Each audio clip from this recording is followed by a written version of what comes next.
ನಮಸ್ಕಾರ ಗೆಳೆಯರೆ, ನಮ್ಮ ಪ್ರೀತಿಯ ಭಾರತದಲ್ಲಿ ಈಗಾಗಲೇ ಹೈಡ್ರೋಜನ್ ಪವರ್ ಪ್ಲಾಂಟ್ಸ್ನ ಮೂಲಕ ಬಹಳಷ್ಟು ವಿದ್ಯುತ್ ಉತ್ಪಾದಿಸಲಾಗುತ್ತಿದೆ ಅನ್ನೋದು ನಿಮ್ಗೆಲ್ರಿಗೂ ಗೊತ್ತೇ ಇದೆ. ದೊಡ್ಡ ದೊಡ್ಡ ನದಿಗಳು ಹರಿಯುವಲ್ಲೆಲ್ಲ ನಾವು ಬಲವಾದ ಡ್ಯಾಮ್ಗಳನ್ನು ನಿರ್ಮಿಸುವ ಮೂಲಕ ಬಹಳಷ್ಟು ಪವರ್ ಪ್ಲಾಂಟ್ಸ್ಗಳನ್ನು ಸೆಟಪ್ ಮಾಡಿದ್ದೇವೆ. ಹಾಗೂ ನಮಗೆ ಅಲ್ಲಿಂದ ಸಾಕಷ್ಟು ಪ್ರಮಾಣದ ವಿದ್ಯುತ್ನು ಕೂಡ ಸಿಗ್ತದೆ.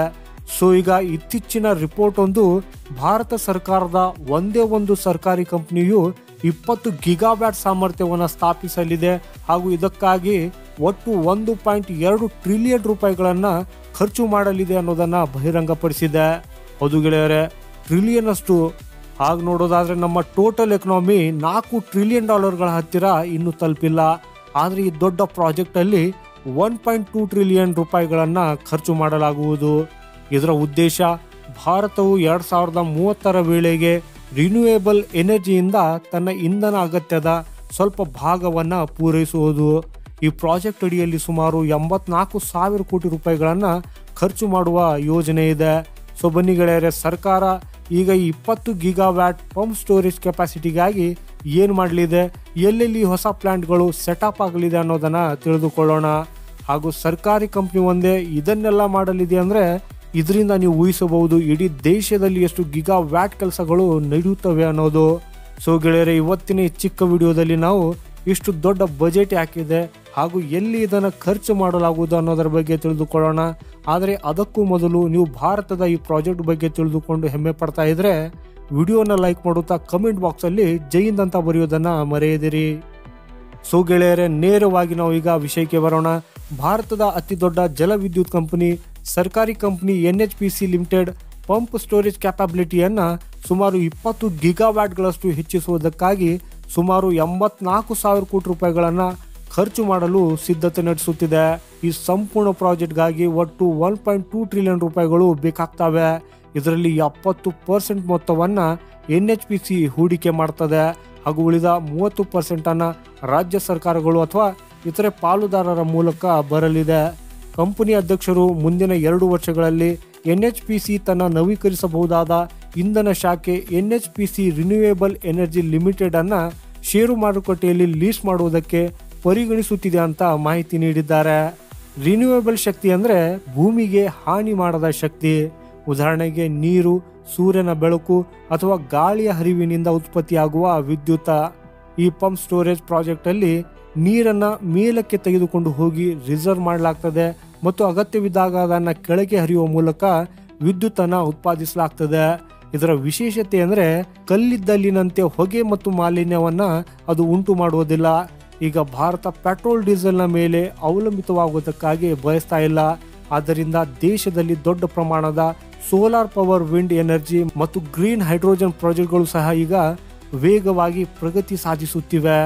2030ರ ವೇಳೆಗೆ ಕನಿಷ್ಠ 500 ಗಿಗಾವ್ಯಾಟ್ ರಿನ್ಯೂಯೇಬಲ್ ಶಕ್ತಿಯ ಸಾಮರ್ಥ್ಯವನ್ನು ಸೃಷ್ಟಿಸುವುದು ನಮ್ಮ ರಾಷ್ಟ್ರೀಯ ಗುರಿಯಾಗಿದೆ. ಕೇವಲ 20 ಗಿಗಾವ್ಯಾಟ್ನ ಈ ಯೋಜನೆಗೆ 1.2 ಟ್ರಿಲಿಯನ್ ಖರ್ಚು ಮಾಡ್ತಿದ್ರೆ 500 ಗಿಗಾವ್ಯಾಟ್ಗೆ ಎಷ್ಟು ಹೂಡಿಕೆ ಆಗಬಹುದು ಅನ್ನೋದನ್ನ ಇದರಿಂದ ನೀವು ಊಹಿಸಿ. ಆದಾಗ್ಯೂ ಈ ಸಂಪೂರ್ಣ ವೆಚ್ಚವು ಸರ್ಕಾರದ ಮೇಲೆ ಅಷ್ಟೇ ಬೀಳೋದಿಲ್ಲ. ದೇಶದ ಅನೇಕ ದೊಡ್ಡ ಖಾಸಗಿ ಕಂಪನಿಗಳು ಮತ್ತು ಕೈಗಾರಿಕೋದ್ಯಮಿಗಳು ಸಹ ಇದರಲ್ಲಿ ತಮ್ಮ ಕೊಡುಗೆ ನೀಡಲಿದ್ದಾರೆ.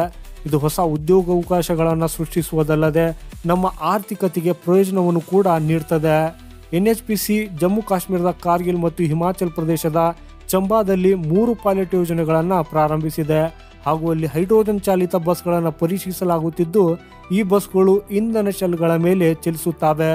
ಮಾಲಿನ್ಯವನ್ನು ಇದು ಹೆಚ್ಚಿನ ಪ್ರಮಾಣದಲ್ಲಿ ಕಡಿಮೆ ಮಾಡುತ್ತದೆ. ಗ್ರೀನ್ ಹೈಡ್ರೋಜನ್ ಮತ್ತು ಗ್ರೀನ್ ಅಮೋನಿಯನ್ ತಯಾರಿಸುವುದರ ಮೂಲಕ ಅದನ್ನು ಇತರೆ ದೇಶಗಳಿಗೆ ಮಾರಾಟ ಮಾಡುವುದಕ್ಕೂ ಕೂಡ ಪರಿಗಣಿಸುತ್ತಿದೆ ಅನ್ನೋದನ್ನ ಕಂಪನಿ ಹೇಳುತ್ತದೆ. ಇದರರ್ಥ ಶುದ್ಧ ಶಕ್ತಿಯನ್ನು ತಯಾರಿಸುವ ಮೂಲಕ ಕೇವಲ ನಾವು ನಮ್ಮ ಅಗತ್ಯಗಳನ್ನು ಪೂರೈಸುವುದಷ್ಟೇ ಅಲ್ಲದೆ ಪ್ರಪಂಚದಾದ್ಯಂತ ಅದನ್ನು ರಫ್ತು ಮಾಡುವ ಮೂಲಕ ಉತ್ತಮ ಮೊತ್ತವನ್ನು ಕೂಡ ಗಳಿಸಬಹುದು. NHPCಯ ಪ್ರಸ್ತುತ ರಿನ್ಯೂಯೇಬಲ್ ಸಾಮರ್ಥ್ಯದ ಬಗ್ಗೆ ಮಾತಾಡುವುದಾದರೆ 261 ಮೆಗಾವ್ಯಾಟು ಸಂಪೂರ್ಣವಾಗಿ ಸಿದ್ಧವಾಗಿದ್ದು 1490 ಮೆಗಾವ್ಯಾಟು ನಿರ್ಮಾಣದ ಹಂತದಲ್ಲಿದೆ. ಈ ಯೋಜನೆಗಳು ಪೂರ್ಣಗೊಂಡ ತಕ್ಷಣ ಕಂಪನಿಯು ತನ್ನ ಸಬ್ಸಿಡರಿ NRL ಅನ್ನ ಮಾರ್ಕೆಟ್ ಅಲ್ಲಿ ಲಿಸ್ಟ್ ಮಾಡುವುದಕ್ಕೆ ಯೋಚಿಸುತ್ತಿದೆ ಹಾಗೂ ಈ ಕಂಪನಿಯು ತನ್ನ ಭವಿಷ್ಯದ ಯೋಜನೆಗಳಿಗೆ ಹೆಚ್ಚಿನ ಬಂಡವಾಳವನ್ನು ಪಡೆಯುವಲ್ಲಿ ಇದು ಅನುವು ಮಾಡಿಕೊಡುತ್ತದೆ. ಸೊ ಈಗ 1100 ಮೆಗಾವ್ಯಾಟ್ ಸಿಯಾಂಗ್ ಜಲವಿದ್ಯುತ್ ಪ್ರಾಜೆಕ್ಟ್ನ ವಿಷಯ ಬಂದರೆ ಈಶಾನ್ಯ ಭಾರತಕ್ಕೆ ಇದು ಬಹಳ ಮುಖ್ಯವಾಗಿದೆ.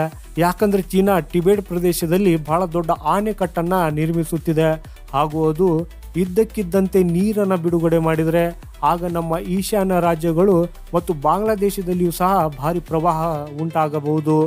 ಸೊ ಈ ಸಿಯಾಂಗ್ ಪ್ರಾಜೆಕ್ಟ್ ಇಂದ ಆ ನೀರನ್ನು ನಿಲ್ಲಿಸಬಹುದು ಮತ್ತು ಪ್ರವಾಹವನ್ನು ತಡೆಯಬಹುದು. ಇದಷ್ಟೇ ಅಲ್ಲದೆ ಅದರಿಂದ ಉತ್ಪಾದಿಸುವ 11,000 ಮೆಗಾವ್ಯಾಟ್ ವಿದ್ಯುತ್ ಭಾರತದ ಈಶಾನ್ಯ ಪ್ರದೇಶಗಳನ್ನು ಬೆಳಗಿಸುವುದಲ್ಲದೆ ನೆರೆಯ ದೇಶಗಳಿಗೆ ಮಾರಾಟ ಮಾಡುವ ಮೂಲಕ ಹಣ ಗಳಿಸುವ ಮಾರ್ಗವನ್ನು ಕೂಡ ತೆರೆಯುತ್ತದೆ. 20 ಗಿಗಾವ್ಯಾಟ್ ಪಂಪ್ ಸ್ಟೋರೇಜ್ ಪ್ರಾಜೆಕ್ಟ್ನ ಜೊತೆಗೆ ದೇಶದಲ್ಲಿ 15 ಗಿಗಾವ್ಯಾಟ್ ಜಲವಿದ್ಯುತ್ ಯೋಜನೆಗಳನ್ನು ಸಹ ನಿರ್ಮಿಸಲಾಗುತ್ತಿದೆ. ಸರ್ಕಾರಿ ಮಾಹಿತಿಯ ಪ್ರಕಾರ 2031-32 ವೇಳೆಗೆ ಭಾರತದ ಜಲವಿದ್ಯುತ್ ಸಾಮರ್ಥ್ಯವು 42 ಗಿಗಾವ್ಯಾಟ್ನಿಂದ 70 ಗಿಗಾವ್ಯಾಟ್ಗೆ ಹೆಚ್ಚಾಗಬಹುದು. ಇದರರ್ಥ ಮುಂಬರುವ ವರ್ಷಗಳಲ್ಲಿ ನಾವು ಪ್ರವಾಹ ನಿಯಂತ್ರಣ, ನೀರಾವರಿ, ವಿದ್ಯುತ್ ಉತ್ಪಾದನೆ ಮತ್ತು ಇತರೆ ಹಲವು ಪ್ರಯೋಜನಗಳ ದೊಡ್ಡ ವ್ಯಾಪ್ತಿಯನ್ನು ಪಡೆಯುತ್ತೇವೆ. ಹಾಗೂ ನಮ್ಮ ರೈತ ಬಾಂಧವರಿಗೆ ಈ ನೀರಾವರಿಯಲ್ಲಿ ಸಹಾಯ ಸಿಗುವುದಲ್ಲದೆ ಸರ್ಕಾರಕ್ಕೆ ಬಲವಾದ ಆದಾಯದ ಮೂಲವೂ ಕೂಡ ನಿರ್ಮಾಣವಾಗ್ತದೆ. ಒಮ್ಮೆ ಯೋಚನೆ ಮಾಡಿ ನೋಡಿ, ಹೆಚ್ಚು ಮಳೆಯಾದಾಗ ನೀರು ಹರಿದು ಹೋಗಿ ಆಣೆಕಟ್ಟಿನ ರೂಪ ಪಡೆಯುತ್ತದೆ. ಆದರೆ ಅದೇ ನೀರನ್ನು ಆ ಡ್ಯಾಮ್ ಅಲ್ಲಿ ಸಂಗ್ರಹಿಸಿದ್ರೆ ಆಗ ಕೇವಲ ಪ್ರವಾಹವನ್ನು ತಪ್ಪಿಸುವುದಷ್ಟೇ ಅಲ್ಲದೆ ಅದೇ ನೀರನ್ನು ಬರಗಾಲದ ಸಮಯದಲ್ಲಿ ಕೃಷಿ ಮತ್ತು ಕುಡಿಯುವ ಅಗತ್ಯಗಳನ್ನು ಪೂರೈಸುವುದಕ್ಕಾಗೂ ಬಳಸಬಹುದು. ಈಗಾಗಲೇ ಇಂಥ ಪ್ರಾಜೆಕ್ಟ್ಗಳು ಅನೇಕ ರಾಜ್ಯಗಳಲ್ಲಿ ಯಶಸ್ವಿಯಾಗಿದೆ. ಆದರೆ ಇನ್ನು ಅನೇಕ ಪ್ರದೇಶಗಳಲ್ಲಿ ಡ್ಯಾಮ್ಗಳನ್ನು ನಿರ್ಮಿಸುವ ಮತ್ತು ಪವರ್ ಪ್ಲಾಂಟ್ಸ್ಗಳನ್ನು ಅಳವಡಿಸುವ ಅವಶ್ಯಕತೆ ಇದೆ. ಇದು ಸ್ಥಳೀಯ ಉದ್ಯೋಗಗಳನ್ನು ಕೂಡ ಸೃಷ್ಟಿಸುತ್ತದೆ ಹಾಗೂ ಭವಿಷ್ಯದಲ್ಲಿ ನಾವು ಇತರೆ ದೇಶಗಳಿಂದ ಶಕ್ತಿಯನ್ನು ಆಮದು ಮಾಡಿಕೊಳ್ಳಬೇಕಾಗಿಲ್ಲ.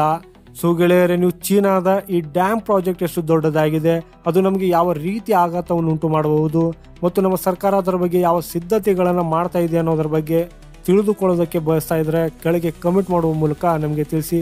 ಖಂಡಿತವಾಗಿಯೂ ನಾನು ಅದರ ಬಗ್ಗೆ ಒಂದು ಡೀಟೇಲ್ ಆದ ವಿಡಿಯೋವನ್ನು ಮಾಡ್ತೇನೆ.